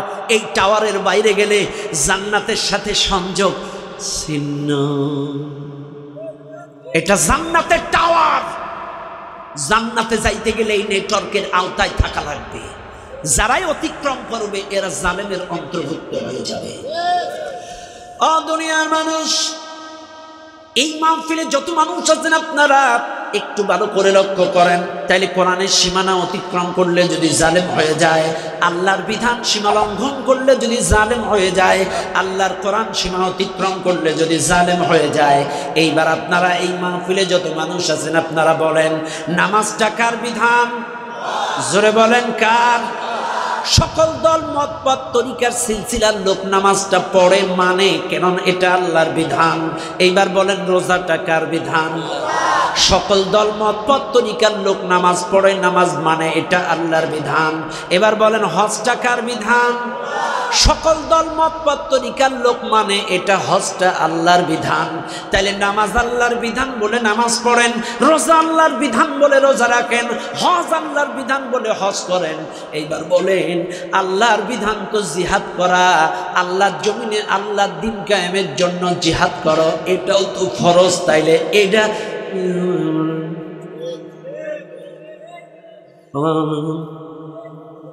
নামাজ আল্লাহর বিধান মানেন, রোজা আল্লাহর বিধান মানেন, জিহাদটাও তো আল্লাহর বিধান, এটা কয়জন মানেন? শুনে নেন, জেনে নেন। বাংলাদেশের লোক মনে করে জিহাদ মানে বোমাবাজি, ককটেলবাজি, জিহাদ মানে মারামারি, কিন্তু বিশ্বাস করেন না, জিহাদ মানে চেষ্টা, প্রচেষ্টা। কিসের জন্য? আল্লাহর জমিনে আল্লাহর একত্ববাদ কায়েমের জন্য, তাওহীদ প্রতিষ্ঠার জন্য, আল্লাহর কোরআনের নীতিমালা প্রতিষ্ঠার জন্য চেষ্টা, প্রচেষ্টার নাম জিহাদ। আর এই জিহাদ করা নামাজের মতো বিধান। তাইলে নামাজ মানবেন, রোজা মানবেন, জিহাদ মানবেন না, আপনিও জালেমের অন্তর্ভুক্ত হয়ে যাবে। ওয়ামান আযলামু মিম্মান ইফতারা আলাল্লাহি কাযিবান আও কাযযাবা বিল হাক্কি লাম্মা জাআ। আল্লাহ বলেন ওর চাইতে বড় জালেম আর কে হতে পারে, যে আমি আল্লাহর ব্যাপারে মিথ্যা বলে আর আমার বিধানের ব্যাপারে মিথ্যা প্রতিপন্ন করে। নামাজের কথা বললে সবাই মানে, রোজার কথা মানে, কিন্তু জিহাদের কথা বললে বলে এগুলো কোরআন হাদিসে নেই, এগুলো হুজুররা বাড়ায় বাড়ায় কথা না। নামাজ আল্লাহর বিধান, রোজা আল্লাহর বিধান, সবাই মানে। এবার বলেন চোর চুরি করলে চোরের হাত কেটে দাও, এটা কার বিধান? এটা মানে নামাজ যেমন আল্লাহর বিধান, সকল দলের লোক মানে। চোর চুরি করলে চোরের হাত কেটে দাও, এটা যদি সকল দলের লোক আজকে মানত, আল্লাহর কসম বাংলাদেশের রাস্তাঘাটগুলো এবং বাংলাদেশ ওয়াসিরেই সিঙ্গাপুরের চাইতে বেশি উপরে চলে যেত। আপনারা তো গ্রামের লোক বুঝেন না, শহরতলির মানুষগুলো জুতোর টেনশনে নামাজও পড়তে পারে না। কথা কন না কেন? শহরতলির মানুষগুলো জুতার টেনশনে নামাজও পড়তে পারে না। জুতা আছে না গেছে? একবার জুতোর দিকে তাকায় এক বিদুয়া পড়ে, আত্তাহিয়াতুলিল্লাহি ওয়াসসালামাতু তাইয়্যিবাতু আসসালামু আলাইকা ইয়া নবী রাহমাতুল্লাহি ওয়া বারাকাতুহু আসসালামু আলাইকা আল্লাহুম্মা সাল্লি আলা।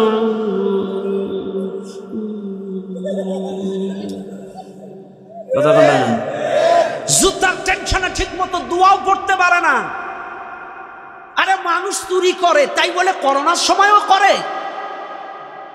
মাননীয় প্রধানমন্ত্রী জননেত্রী শেখ হাসিনা হতদরিদ্র গরিব দুঃখী মানুষদেরকে চাল দিল, তেল দিল, আর কিছু কিছু চোর সব চুরি করে খাটের তলায় সাজিয়ে রাখলো। মানুষ খায় তাই বলে করোনার সময়ও খায়? কথা কর না কিনলে সরকার দিছে না, কিন্তু কিছু চোরের কারণে এটা সকল মানুষের কাছে পৌঁছায় না। আজকে যদি চুরির বিধানটা নামাজের মতো থাকতো, এই চোরগুলো চুরি করতে পারত না। আজকে কথার কথা আমি একটা উদাহরণ দিচ্ছি। মনে করেন আমি আজকের মাহফিলের আমি মনে করেন আমি আমার ইউনিয়নের চেয়ারম্যান। আমি কি? আমি আমার এলাকার ইউনিয়নের চেয়ারম্যান। বোঝানোর জন্য বলছি, চেয়ারম্যান আমার ইউনিয়নের। এখন আমি করোনার সময় তেল চুরি করে ধরা খেয়ে আমার হাত কবজি থেকে কাটা। কোরআন অনুযায়ী মাননীয় প্রধানমন্ত্রী আমার হাত কেটে দিছে কবজি থেকে চুরির দায়ে। এখন হাত কাটা, হাত আমার নাই। এখন আমি এই মাহফিলে আজকে প্রধান বক্তা, আমার কি নাই? আজকের মাহফিলে আমি প্রধান বক্তা, এখন আমি ওয়াজ করছি। ও ভাইরা আমার, বাবাজিরা আমার, আল্লাহ পাক বলেছেন চুরি করা হারাম, চুরি করবেন না, চুরি করবেন না। আমার কি নেই? আপনারা কি বলবেন? তোমার হাত কই? তুমি চুরি করে চুরির দায়ে হাত নাই, তুমি আবার চুরির ওয়াজ করো। কথা কন না কেন? চুরির দায়ে তোমার হাত নাই আর তুমি বলো চুরি করা হারাম। যত পচা ডিম আছে সবার গায়ে। তুমি বলো চোর আর আবার তুমি মঞ্চে দাঁড়ায় বক্তব্য দাও, ঠিক না বেঠিক? আজকে যদি আল্লাহর বিধানটা এইরকম বাংলাদেশে থাকতো, আমার দেশের কিছু চোরেরা মঞ্চে দাঁড়ায় আমার বাবাজিরা আমার বাংলাদেশটা দুর্নীতি মুক্ত করে ছাড়বো, ওর কি নাই? কি নাই? যদি আল্লাহর বিধান থাকতো, ওই হাতবিহীন দুর্নীতি মুক্ত দেশ গড়ার বক্তব্য সাধু বেশে দিতে পারত না। এই জন্য আমি বলি, আল্লাহর বিধান মানলে লাভ না লস? লাভ না লস? লাভ। নামাজটা যেমন সবাই হাসি মুখে মেনেছেন, রোজাটা যেমন হাসি মুখে মেনেছেন, চোর চুরি করলে চোরের হাত কেটে দাও, এটাও হাসি মুখে মেনে নেন। সোনার বাংলাদেশ সোনায় সোহাগা হয়ে যাবে। একটা রাস্তাঘাট কাঁচা থাকবে না, একটা ব্রিজ থাকবে অসম্পন্ন থাকবে না, সব সোনায় সোহাগা হয়ে যাবে। একটা গরিব বাংলাদেশে খুঁজে পাওয়া যাবে না। যদি আল্লাহর বিধানটা থাকে সবাই মেনে নেন, ঠিক না বেঠিক? বাবা আমার, বাবাজিনা আমার, খারাপ লাগতেছে আপনাদের? লাগতেছে না তো? বাবা আমার, তাইলে জুলুমের 3 নাম্বার প্রকার আল্লাহর বিধান অতিক্রম করা, সীমা লঙ্ঘন করা। এইবার আসেন 4th নাম্বার। আল্লাহ কোরআন ডাক দিয়ে বলে, বান্দা শোনো, জুলুমের 4th নাম্বার প্রকার, ওয়া মাল্লাম ইয়াহকুম বিমা আনজালাল্লাহু ফাউলাইকা হুমুজ জালিমুন। কোন আল্লাহু আকবার। আল্লাহর কোরআন ডাক দিয়ে বলেন, আল্লাহর নাজিলকৃত বিধান দিয়ে যারা বিচার ফাইসালা করে না, আল্লাহর নাজিলকৃত কোরআন দিয়া যারা বিচার ফাইসালা করে না, ওরা জালেম। কথাটা কার? আরো জোরে কোন কার? এটা কথাটা আল্লাহর। আপনিও কোরআন খুলে পড়তে পারেন, নাজিলকৃত কোরআন দিয়ে যারা বিচার ফাইসালা করে না ওরা জালেম। এবার আসেন, আল্লাহ এই কথা কেন বলল? কোরআন দিয়া বিচার না করলে কেন জালেম হবে? কারণ কোরআন দিয়া বিচার না করলে জুলুমটাই স্বাভাবিক হওয়ার কথা। কারণ যেখানে কোরআন থাকে না, যেই আদালতে কোরআন দিয়া বিচার হয় না, যেই সালিশে কোরআন দিয়া বিচার হয় না, এই জায়গায় 2 নম্বরই হওয়ার সম্ভাবনা। কথা বল না কেন? কারণ হযরতে ওমরের দিকে তাকান। হযরতে ওমর রাদিয়াল্লাহু তাআলা অর্ধ পৃথিবী পরিচালনা করেছিলেন কোরআন দিয়া। আল্লাহর কোরআন দিয়া পরিচালনা করার কারণে কোনো অন্যায় অবিচার মানুষের উপরে করে নাই। হযরতে ওমরের সন্তান ওমর রাদিয়াল্লাহু তাআলা আনহুর 2টো ছেলে, একটার নাম আব্দুল্লাহ আর একটার নাম আবু শামা। আব্দুল্লাহ হযরতে ওমরের ছেলে ভুল ক্রমে একটু মদ খেয়ে ফেলেছিল, আর মদ খাওয়ার কারণে ওমরের ছেলে যে মদ খাইছে এটা দুনিয়ার কেউ জানে না ওমরের ছেলে ছাড়া। ওমরের ছেলে ডাক দিয়ে বলে, আব্বা জান, আমি ভুল ক্রমে মদ খেয়ে ফেলেছি, কোরআন অনুযায়ী যে বিচার হয় আপনি বিচার করে দেন। হযরতে ওমর রাদিয়াল্লাহু তাআলা মসজিদুন নববীতে ছেলেকে সাথে করে নিয়ে খুঁটি দিয়ে বাঁধ, মসজিদের পিলিয়ারের গায়ে খুঁটির গায়ে দড়ি দিয়ে বাঁধে আল্লাহর কোরআন থেকে রায় দিলেন, আমার ছেলে মদ খাইছে, 100 খানা বেতের বাড়ি আমার সন্তানকে মারা হোক। মদ খাওয়ার কারণে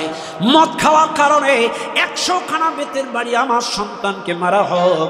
এ রায় যখন ওমর রাদিয়াল্লাহু তাআলা আনহু দিলেন, ওই সময় মসজিদুন নববীতে রায় কার্যকর করার জন্য স্পেশাল কসাই নিযুক্ত থাকতো। কেউ চুরি করলে সেই কসাই হাত কাটতো, কেউ জিনা করলে সেই চাবুক মারতো, কেউ মদ খাইলে সেই বেত মারতো। আমার ভাইরা, ওমর রাদিয়াল্লাহু তাআলা আনহু যখন রায়টা দিয়ে দিলেন, কসাই এবার বেতটা হাতের মধ্যে নিয়ে যখন বেত মারতে যাবেন ওমর রাদিয়াল্লাহু তাআলা আনহুর ছেলের পিঠে, এমন সময় ওমর রাদিয়াল্লাহু তাআলা আনহু ডাক দিয়ে বলে, দাঁড়া এ কসাই, দাঁড়া। এতদিন আমি ওমর রায় দিয়েছি, তোমরা কার্যকর করেছ, আজকে আমি রায় দিয়েছি, আমি কার্যকর করব। কারণ এতদিন তোমরা অন্য মানুষের রায় কার্যকর করেছ, আজকে আমার সন্তানের রায়টা যদি তোমরা কার্যকর করো তাইলে তোমাদের মনের মধ্যে যদি দুর্বলতা এসে যায়, এটা প্রেসিডেন্টের সন্তান, আস্তে আস্তে মারি। কথা কন না কেন? কথা কন না কেন? এটা প্রেসিডেন্টের সন্তান, আস্তে আস্তে মারি। এটা এমপির ছেলে, এটা মেয়র মেম্বারের ছেলে, চেয়ারম্যানের ছেলে, ঘুষুর খালাস। কথা কন না কেন? এটা এমপির ছেলে, মন্ত্রীর ছেলে। ওমর রাদিয়াল্লাহু তাআলা আনহু বলছে, আমার ছেলের রায় যদি তোমরা কার্যকর করো, আর তোমাদের মনের মধ্যে যদি এরকম আসে যে ওমরের ছেলে, ওমর তো প্রেসিডেন্ট, প্রেসিডেন্টের সন্তানকে আস্তে আস্তে মারি, তাইলে ওমর আমাদের করে খুশি হবে। ওমর বলতেছে, এইরকম ভাব যদি তোমাদের মনে আসে, আমি ওমর কিয়ামতে আসামির কাতারে দাঁড়িয়ে যাব। আমি ওমর কিয়ামতে আসামি হয়ে যাব। কাজে আমি আসামির কাতারে দাঁড়াইতে চাই না। তোমরা যাতে দুর্বল ভাবে আস্তে আস্তে না মারো, এজন্য আজকের বেতটা আমার হাতে দাও। ওমর রাদিয়াল্লাহু তাআলা আনহু বেত হাতে তুলে নিলেন এবং সন্তানকে মারতে মারতে মারতে 70টা বাড়ি যখন দিছে, ওমরের ছেলে আর সহ্য করতে পারে না, পিঠগুলো ফেটে ফেটে চৌচির হয়ে যায়। ডাক দিয়ে বলে, আব্বা, আমি যে অন্যায় করেছি এর কোনো সাক্ষ্য ছিল না, প্রমাণ ছিল না। নিজে নিজে স্বীকারোক্তিমূলক জবানবন্দি দিয়ে কোরআনের বিধানটা মাথা পেতে নিয়েছি। আব্বা, আপনি আমার আল্লাহর হস্তে কয়েকটা চাবুক মাফ করে দেন, আমি আর করব না। ওমর রাদিয়াল্লাহু তাআলা নূর স্ত্রী এসে বলছে, প্রিয়তম স্বামী আমার, আমার সন্তানের পিঠে যে 70টা বাড়ি তুমি মারলে, তোমার কি একটু কলিজায় মায়া লাগলো না? ওমর তার স্ত্রীর দুটো হাত ধরে উঁচু করে বলে, রে স্ত্রী, তোমার যেমন সন্তান আমারও তেমন সন্তান, তোমার যেমন লাগে আমারও লাগে। বিশ্বাস করো স্ত্রী, আমি যে 70টা বাড়ি আমার সন্তানের পিঠে মেরেছি, কসম আল্লাহ, 70টা বাড়ি যেন আমার কলিজায় লেগেছে, কিন্তু আমার কিচ্ছু করার নাই, এটা আল্লাহর বিধান, মারতে আমাকে হবে, নাইলে কিয়ামতে আমি ওমর আসামির কাতারে দাঁড়ায় যাব। কোরআন অনুযায়ী 100 খানা মারতে হবে, আমি অবিচার করতে পারবো না। আমার সন্তান বলে 30টা চাবুক মাফ করতে পারবো না। ওমর মাফ করে নাই। মারতে মারতে আপন সন্তানকে 80টা বেতের মাথায় সন্তান বিদায় নিয়েছিল, মারা গেছিল, তারপরেও ওমর ক্ষমা করে নাই। এটাই কোরআন। কারণ কোরআন দিয়া বিচার হলে 2 নম্বর হয় না, আপন পর দেখে না, অন্যায় অবিচার জুলুম হয় না। আর যেখানে কোরআন থাকে না, ওই জায়গায় টাকায় বিচার হয়, ওই চোখের ইশারায় বিচার হয়, রাজনীতির দাপটে বিচার হয়, ক্ষমতার দাপটে বিচার হয়, টাকা পয়সায় বিচার হয়। কথা বলেন, অন্যায় অবিচার হয়। এই জন্যই আল্লাহ বললেন, ওয়াল্লাম ইয়াহকুম বিমা আনজালাল্লাহু ফাউলাইকা হুমুজ জালিমুন। কোরআন দিয়া যারা বিচার করে না ওরা জালেম। কারণ কোরআন দিয়ে বিচার না করলে 2 নম্বরই হওয়ার সম্ভাবনা 100%। এই জন্য আজকে তুমি কে কোন পথের আমি জানি না, কিন্তু আজকে একটা কথা শুনে নেন, আপনি যদি কারোর নামে মিথ্যা মামলা দেন, আপনি যদি কারোর উপরে জুলুম করেন, কাউকে যদি বাড়ি ছাড়া করেন, ঘর ছাড়া করেন, কাউকে যদি নির্দোষ মানুষকে ফাঁসির কাস্টে ঝুলিয়ে দেন, ওই লোকটা মাজলুম। আর মাজলুমের বদদোয়া আল্লাহর মধ্যে পর্দা থাকে না। আল্লাহ বলছেন, ওয়াত্তাকুল্লাহা দাওয়াতাল মাজলুম ফাইন্না লাইসা বাইনাহু ওয়া বাইনাল্লাহিল হিজাব। হিজাব মানে পর্দা। মাজলুম যদি চোখের পানি ফেলে দোয়া করে, আল্লাহর সব পর্দা সরে যায়, মাজলুমের দোয়া কবুল হয়ে যায়। কাউকে আপনি মামলা দিয়ে এলাকা ছাড়া করলেন, ওই লোকটার 2 ছেলে, মা, বাপ আর স্ত্রী, 5 জন সদস্য বাড়ি, লোকটা এলাকা ছাড়া। এই 5 জন সদস্য এখন কি খাবে, ও সংসার কিভাবে চলবে? ওই 5 জন সদস্য মাজলুম, যার নামে মামলা দিলেন সেও মাজলুম। এই 6 জন মিলে যদি চোখের পানি ফেলে দোয়া করে, আপনার ইহকাল পরকাল ধ্বংস হয়ে যাবে। এই মাজলুম যদি দোয়া করে, আপনার সন্তান প্রতিবন্ধী হবে। মাজলুম যদি দোয়া করে, আপনার ছেলেটা ট্রাকের নিচে চাপা পড়বে। মাজলুম যদি দোয়া করে, আল্লাহ আপনার শরীরে ক্যান্সার দিবে। মাজলুম যদি দোয়া করে, আল্লাহ আপনার প্যারালাইসিস দিবে। মাজলুম যদি দোয়া করে, আপনার স্ত্রীর শরীরে অসুখ হবে। মাজলুম যদি দোয়া করে, আপনার ব্যবসা বাণিজ্য লস হবে। মাজলুম যদি বদদোয়া করে, আপনার ইনকামে বরকত হবে না। এই জন্য মাজলুমের বদদোয়া আর আল্লাহর মধ্যে পর্দা থাকে না। এই জন্য আমার কথা হলো, কারোর উপরে জুলুম করবেন না, কারোর উপরে অবিচার করবেন না, কারোর উপরে অন্যায় অবিচার অত্যাচার করবেন না। আপনার জন্য যেন কারোর চোখের পানি না পড়ে, আপনার জন্য যেন কারোর দীর্ঘশ্বাস না পড়ে। আজ আসি কাল নাই। এজন্য কবি বলেন, এমন জীবন তুমি করো গঠন, মরিয়া হাসিবে তুমি কাঁদিবে ভুবন। এমনও লোক আছে, লোক মারা গেলে লোকে কান্দে, আহারে লোকটা খুব ভালো মানুষ ছিল, খুব ভালো মানুষ। আবার এমনও লোক আছে মারা গেলে বলে, বাটপার মরছে ভালো হয়েছে, কি জ্বালান জ্বালাইছে। এই জন্য আপনি মারা যাওয়ার পরে এলাকার মানুষ যেন আপনার চোখের পানি দিয়া স্মরণ করে।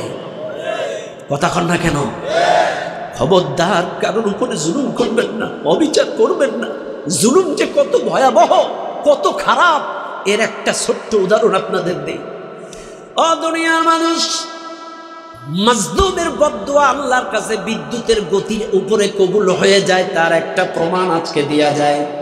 ভাইরা আমার, এক এলাকায় এক অত্যাচারী যুবক, মারাত্মক অত্যাচারী যুবক, ভয়ঙ্কর অত্যাচারী যুবক। এই যুবকটা চাদর গায়ে দিয়া এলাকার চার রাস্তার মোড়ে দাঁড়ায়া দাঁড়ায়া জোরে জোরে বক্তব্য দেয়, ও এলাকার মানুষ, তোমরা আমার মতো অত্যাচারী হয় না, আমার মতো মানুষের উপরে জুলুম করো না, আমার উপরে কারোর নামে মিথ্যা মামলা হামলা জুলুম নির্যাতন করো না। এই যুবকটা মোড়ের মাথায় দাঁড়ায়া দাঁড়ায়া জোরে জোরে এই বক্তব্য দেয়, চার রাস্তার মোড়ে দাঁড়ায়া।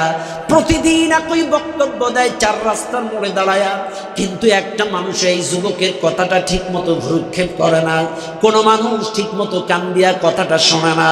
এমনই একদিন এক আলেম যুবকের সামনে যে ডাক দিয়ে বলে, যুবক, তুমি প্রতিদিন এই মোড়ের মাথায় দাঁড়ায়া জোরে জোরে বক্তব্য দাও, আমার মতো অত্যাচারী হইও না, জালেম হইও না। রে যুবক, তুমি এই বক্তব্য দাও কেন, কারণটা কি জানতে চায়। এবার যুবক ডাক দিয়ে বলে, হুজুর, আমি যে কেন বক্তব্য দেই আপনি জানেন না, কারণ আমি এক সময় বড় জালেম ছিলাম, আমি এক সময় মানুষের উপরে অত্যাচার জুলুম নির্যাতন করতাম। এইবার শুনে নেন তার মূল ঘটনাটা একটু বলি। যুবক ডাক দিয়ে বলে, হুজুর, নদীর কিনারায় এক জেলে মাছ মারতেছিল, আমি নদীর কিনারায় চলে গেলাম। নদীর কিনারায় যায়া ওই জেলেটারে জিজ্ঞাসা করলাম, জেলে মাছ পাইছো নাকি? জেলে বলছে, ভাই, 3 দিন জাল মারার পরে একটা বোয়াল মাছ আমি পেয়েছি, 3 দিন জাল মারার পরে একটা বোয়াল মাছ পেয়েছি। এবার যুবক বলছে, জেলে তোমার মাছটা আমারে দিয়া দাও। জেলে বলতেছে, দিব না। মাছ দাও, দিব না। মাছ দাও, দিব না। মাছ দাও, আমি কে আমারে চেনো না? আই এলাকার আছে না এরকম? যুবক বলতেছে, মাছ দাও, নাইলে নদীতে নামা বন্ধ, মাছ দাও। জেলে মাছ দিবে না। এই যুবকটা জোর করে জেলের খাসি থেকে বোয়াল মাছটা ছিনতাই করে নিয়ে দৌড় দিয়ে বাড়ি যাওয়ার সময় বোয়াল মাছটাই যুবকের হাতের মধ্যে কামড় দিয়ে ধরছে, বড় মাছ। কামড় দিয়ে যখন দৌড়ছে, যুবক বাড়ি যায় স্ত্রীরে ডাক দেয়, প্রিয়তমা স্ত্রী, তোমার জন্য একটা বোয়াল মাছ আনছি। স্ত্রী কই দাও দাও দাও। এবার এই বোয়াল মাছটা হাতে কামড় দিয়ে রাখছে, স্ত্রী টানে একদিকে, স্বামী টানে একদিকে, দুজন দুদিকে টানে, কিন্তু কোনো কায়দায় মাছটা ছুটে না, কোনো কায়দায় হাত থেকে মাছটা ছুটাইতে পারে না, এত জোরে কামড় দিছে, ছুটতে পারছে না। একটা পর্যায়ে এই স্বামী বলতেছে, তুমি পাও বাঁধাও, পাও বাঁধায় টান দাও। পাও বাঁধায় জুটছে, টান দিছে, যুবকের হাত থেকে বোয়াল মাছটা ছুটে গেছে। ছুটে যায়, এই যে বোয়াল মাছের ওই দাঁত স্পর্শ হয়ে কাইটে দরদর করে চিরুনির মতো হাসরায়া রক্ত বার হয়ে গেছে। স্ত্রী বান্ধে টাইন্দে দিয়ে মাছটা কুটে বেছে রান্না করলো, দুজনা মিলিয়া রান্না করে মাছটা খাইলো। রাতের বেলায় স্বামী স্ত্রী দুইজন শুয়ে আছে বিছানায়, হঠাৎ যুবকের হাত যন্ত্রণা শুরু, প্রচন্ড যন্ত্রণা। যুবক সহ্য করতে পারে না, একবার দাঁড়ায় একবার বসে, একবার দাঁড়ায় একবার বসে, সহ্য করতে পারে না, প্রচন্ড যন্ত্রণা। সহ্য করতে না পেরে স্ত্রীকে ডাক দিয়ে বলে, প্রিয়তমা স্ত্রী, তুমি ডাক্তার ডাক দাও। ডাক্তার চলে আসলেন। ডাক্তার এসে প্রাথমিক হাতুড়ি এলাকার আঞ্চলিক ডাক্তার আসলো। আঞ্চলিক ডাক্তার প্রাথমিক মলম টলম দিয়া, ব্যথার বড়ি দিয়া, গ্যাসের বড়ি দিয়া দিল, কিন্তু কোনো কায়দায় যুবকের যন্ত্রণা বন্ধ হয় না। এত যন্ত্রণা ছটফট করে, যুবকটা থামতে পারে না। দুনিয়ার মানুষ, এত যন্ত্রণা। যুবক পরের দিন চলে গেল উপজেলা কমপ্লেক্সে। উপজেলা কমপ্লেক্সের বড় ডাক্তারের কাছে চলে গেল। উপজেলা কমপ্লেক্সের ডাক্তার এই দৃশ্যটা দেখে পরীক্ষা নিরীক্ষা রিপোর্ট করে বলে, রে, তোমার হাতের যে অবস্থা, রে যুবক, ও যুবক, তোমার হাতটা মনে হয় কবজি থেকে কেটে বাদ দেওয়া লাগবে, তবে আমি পারবো না, বিভাগীয় বড় কোনো ডাক্তারের কাছে চলে যাও। যুবক বিভাগীয় ডাক্তারের কাছে চলে গেল। বিভাগীয় বড় ডাক্তার টোটাল হাতটা পরীক্ষা নিরীক্ষা করলো, এক্সরে করলো, রক্ত রিপোর্ট করানো, রিপোর্ট করাইয়া বিভাগীয় ডাক্তার ডাক দিয়ে বলে, যুবক তোমার হাতটা পছন্দ ধরতে ধরতে উপর দিকে যাচ্ছে, এই হাতটা কবজি থেকে কেটে বাদ না দিলে এই যন্ত্রণা বন্ধ হবে না। এবার যুবক বলে, ডাক্তার রে, এই যন্ত্রণা আমি সহ্য করতে পারি না রে ডাক্তার, এই যন্ত্রণা সইতে পারি না, আমার হাতটা কেটে বাদ দিলে যদি যন্ত্রণা বন্ধ হয়ে যায়, তুমি আমার হাতের কবজি থেকে কেটে বাদ দিয়ে দাও, তুমি আমার হাতের কবজি থেকে কেটে বাদ দিয়ে দাও। যুবকের কবজি থেকে হেঁটে কাটে বাদ দেওয়া হলো। আবার যন্ত্রণা, প্রচন্ড যন্ত্রণা, তাও সহ্য করতে পারে না। যুবক পরের দিন আবার ডাক্তারের কাছে চলে আসছে। এসে ডাক দিয়ে বলে, রে ডাক্তার, আমার হাতের যন্ত্রণা তো এখনো বন্ধ হয় না, এখনো উপর দিকে যায়। ও ডাক্তার, আমি কি করব তুমি বলো। ডাক্তার রিপোর্টগুলো দেখে দেখে বলল, তোমার হাত উপর দিকে যাচ্ছে পচতে পচতে, তোমার হাতটা কোনি অবধি কেটে বাদ দেওয়া লাগবে। বাইরে আমার বড় ভাই আসতেছে, আমার কলিজার ভাই, একটু তাকবীর দেন সবাই প্রাণ খুলে। নারায়ে তাকবীর, নারায়ে তাকবীর। এলাকাবাসীর পক্ষ থেকে প্রধান বক্তার আগমন, শুভেচ্ছার স্বাগতম। এলাকাবাসীর পক্ষ থেকে লাল গোলাপ শুভেচ্ছা। নারায়ে তাকবীর। আলহামদুলিল্লাহ, আলহামদুলিল্লাহ। আমার আত্মার আত্মীয়, আমার কলিজার বড় ভাই চলে আসছে। বাইরা আমার সম্মানিত বাইরা, আমি কোরআনুল কারীম থেকে আপনাদেরকে আলোচনা শোনাচ্ছিলাম। কাজী ভাইরা আমার জন্য দোয়া করবেন। যতটুকু বললাম, যা বললাম, শুধু একটা কথা বলে যায়, শুধু একটা কথা বলে যায়, আজ আছি কাল নাই, আজ আছি কাল নাই। এখান থেকে বাড়িতে যাইতে পারবো কোনো গ্যারান্টি নেই। জুলুম মুক্ত জীবন গড়েন। আল্লাহর রাসূল বিদায় হজের পরে এসে মসজিদুন নববীতে বসে বসে কেঁদে কেঁদে বলছে, সাহাবারা, আমি যদি তোমাদের কারোর উপরে জুলুম করে থাকি, আমার উপরে জুলুম করে প্রতিশোধ নাও। আমি যদি কাউকে আঘাত করে থাকি, আমাকে আঘাত করে, কারোর সম্পত্তি ফাঁকি দিয়ে থাকি, আমার সম্পদ থেকে নিয়ে নাও। আমি কিয়ামতের ময়দানটারে বড় ভয় পাই। কিয়ামতের ময়দানে আমি জুলুম মুক্ত জীবন নিয়ে উঠতে চাই। যেই রাসূলের জীবনে আগে কোনো গুনাহ নাই, পরে কোনো গুনাহ নাই, এই নবী যদি জুলুম মুক্ত জীবন নিয়ে কিয়ামতে উঠতে চায়, ও মানুষ, বুকে হাত দেন। কথার দ্বারা, ব্যবহারের দ্বারা, ক্ষমতার দ্বারা, রাজনীতির দ্বারা কত মানুষকে কাঁদিয়েছি, কত মানুষকে ঘর ছাড়া, এলাকা ছাড়া, কত জুলুম করেছি। আজকের মাহফিল থেকে দুটি হাত তুলে আল্লাহকে দেখি ওয়াদা করেন, দু হাত তুলেন, বলেন, আল্লাহ, এ হাত দ্বারা, জবান দ্বারা, ক্ষমতা দ্বারা, সম্পত্তি দ্বারা কারোর উপরে জুলুম করব না, জুলুম করব না, জুলুম করব না। আল্লাহ, আমাদেরকে জুলুম মুক্ত জীবন গড়ার তৌফিক দান করে দাও। বলেন আমিন, আমিন, আল্লাহুম্মা আমিন। আসসালামু আলাইকুম ওয়া রাহমাতুল্লাহি ওয়া বারাকাতুহু।